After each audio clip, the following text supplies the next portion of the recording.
It's everyone's friend, it's Tyler. It's everyone's friend, it's Tyler.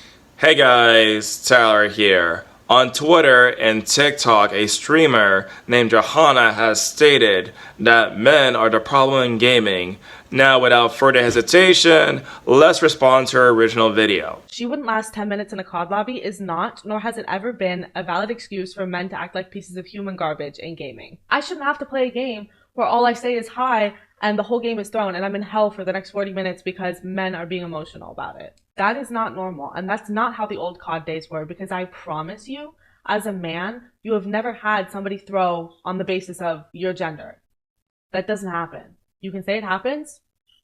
You're lying. I'm sorry. That is not necessarily true to state that old school Call of Duty lobbies did not have trash talk towards men. As a matter of fact, to demonstrate my point, here's a video clip to demonstrate that basically back then, that anybody, no matter their sex, no matter their sexual orientation, had trash talk during a session. You're the one talking shit. You're such a fag. Hey, I'm better than more than half your fucking team. Look at where I'm at. I'm above you. Shut your mouth. You went 23. You like getting raped? Is that what you're talking about? Because I tell you to suck my dick, but I got your fucking back right now. You can't open your mouth to suck it, motherfucker. You just chill the fuck out, and we'll beat you. You watch, motherfucker. You beat us by 2 seconds. 2 fucking seconds, and you think you're hot shit? You think you're fucking hot shit? A whole clan, and you beat us by 2 seconds. What'd you fucking do? Now I'm gonna cry, motherfucker.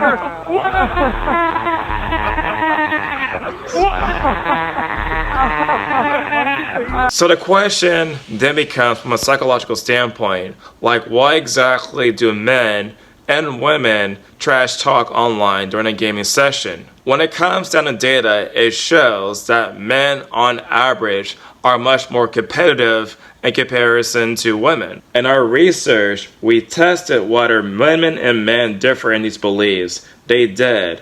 In our sample of 2,331 people, 49% women, 51% men, with an average age of 34, 63% of the women were less convinced than the average man that competition boosts performance, builds character, and leads to innovative solutions. While there's no robust gender difference when it comes to negative beliefs about competition, it was clear that men see more of an upside to competition than women.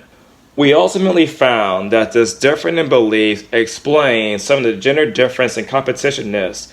After measuring people's belief about competition, we invited them to partake in what we told them was a different study for which they earn a different bonus. We asked them whether they preferred that their bonus would be based upon a competitive performance, how their performance compared to others, or their absolute performance regardless how others perform. We found that, indeed, people with more positive beliefs about competition were more likely to choose the competition bonus scheme. Of the women, 21% chose the competitive option compared to 36% of men. Men's higher levels of competitiveness are partly explained by the more positive beliefs they hold about the outcome of competition. The main point that I'm trying to make right here is largely because men are naturally much more competitive in comparison to women. That kind of competitive nature also manifests itself in gaming. And so naturally, when a person, a man, plays a game, they don't necessarily take the insults seriously in comparison to women, because women on average are less competitive in comparison to a man. And so naturally, during a gaming session, that will mean that the man does not take the insult seriously. As a matter of fact, they use the insult to make sure that the opponent is actually, of course, goes down while they actually beat the other opponent. And so that's one coping mechanism that men use during a gaming session. I don't know why that's such a common thing in the comments of my videos. You guys want to be oppressed so bad that you'll look at a man calling me a telling me he's going to tell me to get back in the kitchen and say it's not a woman thing and say that that happens to you too. It doesn't. There's a reason that historically male-dominated spaces are known for being toxic and unsafe. That goes for gaming, that goes for sports. Any male-dominated space is a bad one. That's not me being sexist. That is me saying there is an inherent issue with the way that you guys have your locker room talk that makes everybody else feel unsafe. I don't know how you could possibly find it fun to make other people feel unsafe. This comment seems to suggest that there's only toxicity within male spaces, but that's further from the truth. When in reality, we do in fact know directly from people in the fashion industry that like a lot of the stuff that they do there is really toxic too.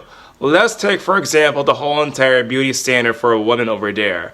What women have to do sometimes in the fashion industry is sometimes they fast to get like a perfect model, or sometimes they, smoke cigarettes too, or sometimes other women are judging other women based upon their beauty standards and saying that woman is actually ugly in comparison to them. No woman is asking men to make gaming a safe space with sunshine and rainbows and But that's exactly what you're doing. You're basically saying, treat me differently because I don't like the competitive nature of men.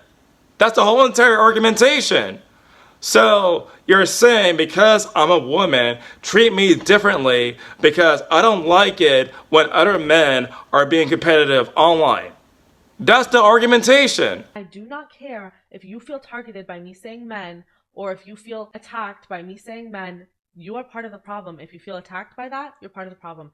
If you say just mute them, you're part of the problem. If you sit there and let them say that to me and you don't intervene, you are part of the problem. Because I have a lot of male friends, normal male friends, who don't say slurs and don't threaten people and just play like normal. I understand it's not all men. But if you are not one of the men doing this, it is entirely on you to help stop the men who are. If you don't understand that and you don't understand power imbalances and gender hierarchy, it's not my place to teach you. I'm not your mother. I'm not your teacher. Close the game for 5 minutes and educate yourself. I find it so incredibly interesting that the premise of the video was that all men are part of the problem, and towards the end of the video, she basically stated that she needed men to fix other men to solve the problem.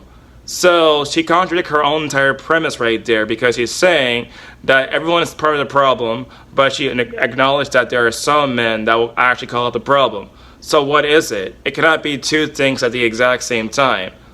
Also, when it comes down to female spaces, again, if I, as a man, go to a female space and change the rules of that female space, I'm not necessarily asking for equality and to be treated the exact same way in a female space. I'm actually asking for privilege over everybody else in that female space.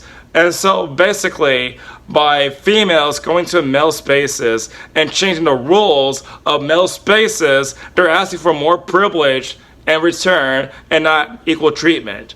But what do you guys think?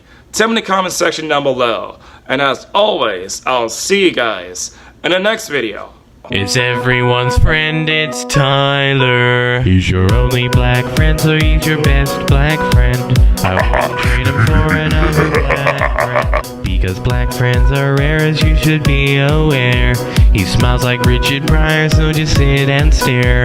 It's everyone's friend, it's Tyler. It's everyone's friend, it's Tyler. It's everyone's friend, it's Tyler.